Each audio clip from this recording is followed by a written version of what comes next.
देश में एक तरीके से देखा जाए तो अम्बेडकर को लेकर के एक आंदोलन छिड़ गया है और उसी आंदोलन को सफल बनाने के लिए यहाँ पे देख पा रहे होंगे युवाओं का तांता लगा हुआ है। किस लिए आए अभी यहाँ पे? जैसा कि आप लोग सब जानते हैं कि अमित शाह जी ने एक बयान दिया है। उन्होंने कहा है कि अम्बेडकर कहना एक फैशन बन गया है। तो मैं पूछना चाहता हूँ कि जिस तरह से राम राम फिर हम लोग कहते हैं हनुमान हनुमान, तो क्या एक फैशन है? ये एक आस्था का विषय है।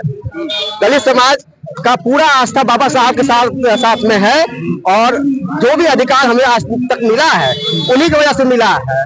तो जो अमित शाह जी ने कहा है ये बिल्कुल गलत कहा है उन्होंने, और उसी के विरोध में आज यहाँ बहन जी ने बुलाया है धरना प्रदर्शन में। हम लोग यहाँ उपस्थित है। लेकिन वो कह रहे हैं कि यदि इस्तीफा की लोग मांग कर रहे हैं, मैं इस्तीफा दे भी देता हूं तो मेरी सत्ता 15 साल तक रहेगी। 15 साल तक रहेगी, लेकिन जैसा कि आप हम लोग सब जानते हैं कि चाहे कांग्रेस हो चाहे भाजपा हो, इन्होंने हमेशा दलित समाज के साथ हमेशा कहीं ना कहीं छलावा किया है। बाबा साहब और चाहे कांग्रेस की सरकार बहुत दिन तक रहे, बहुत सालों तक उन्होंने राज किया, बाबा साहब को उन्होंने हमेशा छलने का काम किया है। कहाँ से आए बाबा चाचा आप? कहाँ से आए हैं? नीचे बोलिए। हम देवकली ब्लॉक से आए हुए। देवकली से आए? थोड़ा ऊपर आइए उसको। क्यों आए हैं यहाँ आए हैं हम अपनी पार्टी के लिए। जो हमारे बाबा साहब का अपमान हुआ है इसके विरोध में हम लोग आए हुए हैं। क्या कहा गया है? बाबा साहब को क्या कहा गया? बाबा साहब को भगवान नहीं मानने का अमित शाह जो शब्द बोला है, क्योंकि बाबा साहब हमारे भगवान है। जो गरीबों को स्थान दिया, जो गरीबों का अधिकार का लड़ाई लड़ा, अपने परिवार को, इस परिवार के लिए अपने त्याग कर दिया, वो मेरे लिए भगवान है। इस भगवान के विरोध में हम लोग आए हुए हैं। इस सपोर्ट में है? नहीं, सपोर्ट है। हमें क्या कुछ कहेंगे? वो कह रहे हैं कि मैं इस्तीफा दे भी दूंगा तो मेरी सत्ता 15 साल तक चलेगी और ये फैशन है। यदि आप लोग राम का नाम लेते तो सच में आप लोग 7 पुश्त आप लोगों का स्वर्ग में जाता, वो कह रहे हैं। तो अगर वो ऐसा उनका है तो क्यों नहीं वो स्वर्ग में जाते हैं? राम का नाम लेने से वो अब तक क्यों नहीं स्वर्ग में गए? वो भी मरे नहीं तो कैसे स्वर्ग में चले जाएंगे? कौन? मरने के बाद स्वर्ग होता है। जो जीते जी अगर स्वर्ग नहीं हो, मरने के बाद स्वर्ग नहीं मिलता है। तो कह रहे हैं कि 7 पुश्त स्वर्ग में जाएंगे। वो ज्ञानता हम बोल रहे हैं, ऐसा ज्ञान नहीं। अच्छा, कहाँ से है भैया? आदर्श बाजार गाजीपुर। धन्यवाद। क्या किस बारे में? यही जो अमित शाह गलत टिप्पणी किए हैं बाबा साहब के बारे में, उसी के विरुद्ध में हम लोग आए हैं। क्या कुछ कहेंगे? कहना यही चाहेंगे कि अगली बार से अमित शाह कुछ भी बोले तो अपने जवानों को थोड़ा संभाल के बोले, वरना अभी तो हम लोग गाजीपुर में इकट्ठा हुए हैं। ये पूरी भीड़ दिल्ली तक जाने की क्षमता रखती है। अच्छा। बाबा साहब ने एक से एक शेरों को पैदा किया हुआ है। अमित शाह की कुर्सी डगमगा देगा।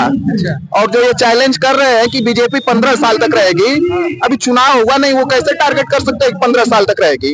उनका मतलब उनका ईवीएम पे कुछ गड़बड़ी है? हाँ, तभी ना, वरना ऐसे कैसे चैलेंज कर देता है? ये तो मतलब लोगों का वोट है, वो जिसको देंगे वो जीतेगा। ऐसे कैसे वो चैलेंज कर रहे हैं? कहाँ से आए चाचा आप? हम जमानिया से आए। किस लिए आए? इसलिए आए हैं कि बाबा साहब को अपमानजनक बातें बोले गई है। अच्छा। इसलिए हम लोग उनके सम्मान के लिए हम लोग आए हैं। आज गाजीपुर में बहन जी ने ट्वीट किया और क्या कुछ मांग कर रहे हैं? जी मांग करें कि अमित शाह इस्तीफा दे। अच्छा। हाँ, इस्तीफा देने से क्या हो जाएगा? हाँ, क्या हो जाएगा? इस्तीफा देने से हो जाएगा कि जो गलत बोलने वाला कुछ सबक तो सीख जाएगा। हाँ, उनकी और पता चल जाएगा। और वो बोल रहे हैं क्या कि भगवान भगवान भगवान एक अम्बेडकर फैशन बन गया है। मैं तो ये कहता हूँ सर कि मरा जो लौट कर आया नहीं, जिंदा कोई गया नहीं, तो अमित शाह को पता कैसे लगा कि स्वर्ग नरक क्या होता है? तो कह रहे हैं कि मर जाइएगा तो स्वर्ग पा जाइएगा, वो भी राम का नाम लेंगे तो। राम का नाम लेने वाला तो कटोरा लेकर भीख मांगते हैं। अम्बेडकर के नाम लेने वाला कोर्ट और सुप्रीम कोर्ट गृह मंत्री प्रधानमंत्री बनता है। तो मरने के बाद स्वर्ग मिलेगा ना? मरने के बाद कोई स्वर्ग नहीं होता है सर। वही तो मरे हुए लोग लौट के आए नहीं, जिंदा कोई गया है। वो तो कह रहे हैं उनकी बात मानिए, वो गृह मंत्रालय से मतलब गृह मंत्री है, तो कह रहे हैं स्वर्ग है तो आप मानिए। अरे संविधान तो हमारे बाप दादा ने लिखा है, उनके बाप दादा ने नहीं लिखा है ना। जितना बाबा साहब पढ़े उसका खानदान आज तक नहीं पढ़ा उतनी पढ़ाई।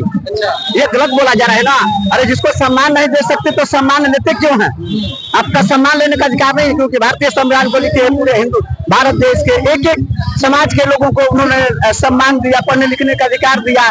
फिर ऐसे अमित शाह सब कुछ बाबा साहब के बदौलत ही है। सदन में गए तो बाबा साहब के बदौलत ही गए। बाबा साहब के उनके लिए एक शायरी है, अमित शाह जी के लिए एक शायरी है कि खटिया पर बैठे का औकात न रहे, चले लगले ट्रेन से, आज बाबा साहब का दिन है बेटा कि उड़ा तारे प्लेन से। तो देख सकते हैं जिस तरीके से युवाओं में जोश है, कहीं ना कहीं देखा जाए तो सब कुछ बाबा साहब का दिया हुआ है। उनके ही बदौलत लोग सदन में और विधानसभा में बैठते हैं और टिक्का टिप्पणी कर देते हैं। ये भूल जाते हैं कि हम किसके बदौलत आए हैं। जैसा कि हमारे साथ एक युवा जुड़ चुके हैं, उन्होंने बताया कि आज प्लेन से चलने का उद्देश्य किसके सहारे मिला है और कौन दिया है।